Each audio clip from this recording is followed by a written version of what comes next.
ಎಷ್ಟು ನಗು ಬರ್ತೈತೆ ಅಂದ್ರೆ ಅಷ್ಟು ನಗು ಬರ್ತೈತೆ. ನೀವು 3 ಸೋತಿದ್ರ ಕಣ, ಅದನ್ನು ನೋಡ್ರೆ ನನಗೆ ತುಂಬಾ ನಗು ಬರ್ತೈತೆ ಕಣ.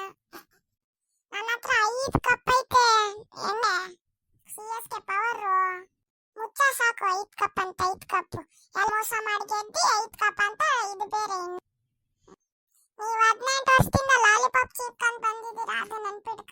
ಓಯ್, ನಾವು ನಿಮ್ ತರ ಚೀಟಿಂಗ್ ಆಡಿಲ್ಲಪ್ಪ, ಎಲ್ಲ ನ್ಯಾಯವಾಗಿ ಆಡ್ಕೊಂಡ್ ಬಂದಿದ್ದೀವಿ. ನಮಗ್ ಬರೀ ನ್ಯಾಯವಾಗಿ ಆಡೋದೇ ಬರೋದು, ನಿಮ್ ತರ ಚೀಟಿಂಗ್ ಮಾಡಕ್ ಬರಲ್ಲ. ನೋಡಿದ್ದೀನಿ ನೀವು ನ್ಯಾಯವಾಗಿ ಆಡೋದು. ಮುಂದಿನ ಮ್ಯಾಚ್ ನೋಡುವಂತಾಗ ನಾವು ನ್ಯಾಯವಾಗಿ ಆಡೋದು ಮಾತಾಡ್ತಾನೆ RCB ಬಗ್ಗೆ.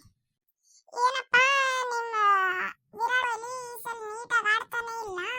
ನಿಮ್ ಕಾಲ ಅಂತೂ ಎದ್ರುಕೊಂಡು ಮನೆನಾಗೆ ಕುತ್ಕೊಂಡೆ, ಹೊರಗೆ ಬಂದಿಲ್ಲ ಆಡಕ್ಕೆ. ಅವನಿಗೆ ಇಂಜುರಿ ಆಗೈತ್ ಕಣೋ, ಅದಕ್ಕೆ ಆಡಕ್ ಬಂದಿಲ್ಲ.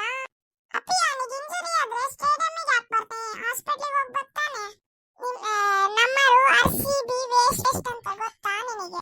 ನಿಮ್ CSK ಫ್ಯಾನ್ಸ್ ಹತ್ರ ಹೋಗಿ ನೀನು ಒಬ್ಬ ದೊಡ್ಡ ಊರ್ ಮಿಂಡ್ರಿ ಅಂತಂದ್ರೆ ಅವರು ತಾಳ ಫಾರ್ ರೀಸನ್ ಅಂತಾರೆ ಕಣ. ಯಾಕಂದ್ರೆ ಅವ್ರಿಗೆ ಕನ್ನಡ ಗೊತ್ತಿಲ್ಲ, ಅದಕ್ಕೆ. ನಿನಗೆ ಕನ್ನಡ ಗೊತ್ತಲ್ಲ, ಮತ್ತೆ ಹೋಗಿ ಹೇಳಿಸ್ಕೊಡು ನಿಮ್ CSK ಫ್ಯಾನ್ಸ್ಗೆ. ನಿಮ್ RCB ಅಂತೂ ತುಂಬಾ ವೀಕ್ ಬಿಡ, 14ಗೆ ಆಲ್ ಔಟ್ ಆಗ್ಬಿಟ್ಟಿದ್ದೀರಾ. ಬಿಡಿ ಕ್ರಿಸ್ಟಲ್ ಇದ್ರು ಕೂಡ.